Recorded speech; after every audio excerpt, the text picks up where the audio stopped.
We've had our rainy summertime kind of pattern going. We heat way up, it's muggy, and then we get the afternoon storm. So for a lot of us, it's not so bad to get some rain. We obviously don't need too much of it all at once, but these afternoon storms have been bringing those temperatures down so fast by almost 20 degrees in just a few minutes. So we do expect more of that all the way through Wednesday. No big change in our pattern until then.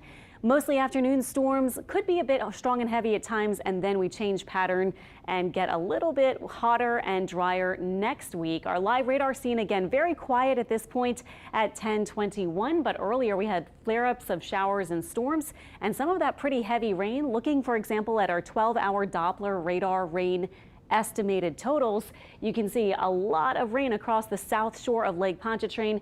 Our radar estimates up to 4 or even close to 5 inches for that one spot from Kenner to Metairie, and then over 2 inches at New Orleans East and north of the lake as well around Slidell, close to that 4-inch mark as estimated by radar, and then a lot of other spots about 1+ inches of rain. You can see that in different spots, including that really high record rainfall total for today's date at the airport of almost 4 inches, and then some other locations north of the lake. Not quite as much officially at some of those spots, but there were certainly North Shore areas that got more than that.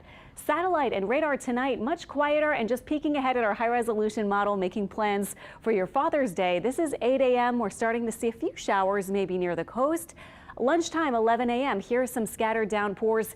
Now, our model actually for tomorrow has a little less, perhaps. That depends often on the moisture levels in the atmosphere, whether they're trending just a little bit up or down. And sometimes if you get big downpours, that can kind of drag in some drier air and can lead to a slightly drier setup for the next day. Still with rain, but maybe not quite as heavy. So that's a potential for tomorrow.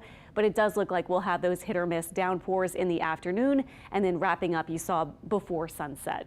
Tonight, quiet, our temperature at 75, and the drop-off was really dramatic. Of course, with those storms, our winds almost calm, so we've got that very kind of stagnant, muggy kind of feel. Temperatures are not bad, though, in the 70s, and we are expecting for your wake-up forecast 70s if you're up early around sunrise, quickly jumping to 80s, and that humid feel certainly here tomorrow. Our high today, 92. Tomorrow, I think it'll be right there, 91, 92, before we get those afternoon storms. And here's our upper pattern with the setup that will last, as I was mentioning, all the way through Wednesday. We have 2 highs. We're in this weakness, or you could call it a weak trough in between the 2 highs. Also around this high, we've been seeing these south winds from the Gulf really bringing a lot of moisture into the atmosphere. So when we do get the showers and storms firing up, there's a lot of moisture in the atmosphere for them to tap into and send to us in the form of those downpours. So through Wednesday, it's the same kind of thing. The 2 highs just parked on either side of us.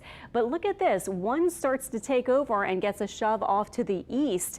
So by the latter part of the week, maybe starting Thursday into Friday and next weekend, we'll have less rain and it will be hotter. So we will get that more just kind of continuous, steamy, blistering kind of heat, it looks like, without as much afternoon shower and storm action next weekend. Here we are in our hurricane forecast, or our tropical forecast. We have Saharan dust still out over a big part of the Atlantic. We're not expecting any development for the next 7 days or more, but if you do look, there are some active spots out in the Pacific, one tropical storm that's weakening, and then another spot that has a decent chance of development. And this is all what happens this time of year in this general pattern with that Central American gyre. Lots of moisture, some general low pressure here over Central America, and sometimes we can see it get toward our area or a piece break off and try to organize. Looks like next week there might be some moisture generally in the southwestern part of the Gulf of Mexico, but we have that big high building in. So even if something were to try to develop, which there's nothing expected in the next week plus at this point, it would probably stay well away from us. So 7-day forecast features no tropical action, just that lower rain chance and more heat as we head toward the end of this coming week.